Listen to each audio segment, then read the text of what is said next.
ലീഗന്മാരുടെ ഒരു ഉടായ്പ് കാണണേ. നിലമ്പൂരിൽ എന്താ ലീഗിന് കാര്യമെന്ന് കോൺഗ്രസ്സുകാർ ചോദിക്കുന്നില്ല.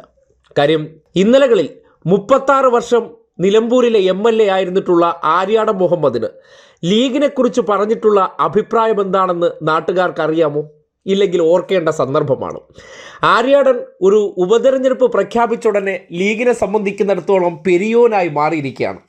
നിലമ്പൂരിൽ ആര്യാടൻ്റെ മകൻ ഷൗക്കത്ത് മത്സരിക്കാൻ വരുമ്പോൾ പെരിയോൻ്റെ മോനെ ഞങ്ങളിതാ ഏറ്റെടുത്ത് മത്സരിപ്പിക്കാൻ കൊണ്ടുപോകുന്നു എന്ന നിലയ്ക്ക് ഇന്നലകളിൽ ആര്യാടൻ ലീഗിനെക്കുറിച്ച് പറഞ്ഞതും തിരിച്ച് ലീഗന്മാർ പറഞ്ഞതൊക്കെ മറച്ചു വെച്ചിട്ട് ആ അഭിനയമുണ്ടല്ലോ, അതിന് ഇത്തവണത്തെ അമ്പലപ്പള്ളി മാമുക്കോയ പുരസ്കാരം കൊടുത്തേ മതിയാകുള്ളൂ. എന്തായാലും ചരിത്രങ്ങൾ കൂടി നാട്ടുകാർ ഓർത്തിരിക്കണമല്ലോ. അതിൻ്റെ അടിസ്ഥാനത്തിൽ ആര്യാടൻ MLA ആയിരിക്കുന്ന കാലഘട്ടത്തിലെല്ലാം ലീഗിനെക്കുറിച്ചും പാണക്കാട് കുടുംബത്തെക്കുറിച്ചും പറഞ്ഞ 2 പ്രതികരണങ്ങൾ. അത് മജീദിനോടോ ഹൈദർ അലി ശിഹാബിനോടോ ചോദിച്ച് പറയാനൊന്നും ആര്യാടൻ മോമീനെ കിട്ടില്ല. മനസ്സിലായില്ലേ?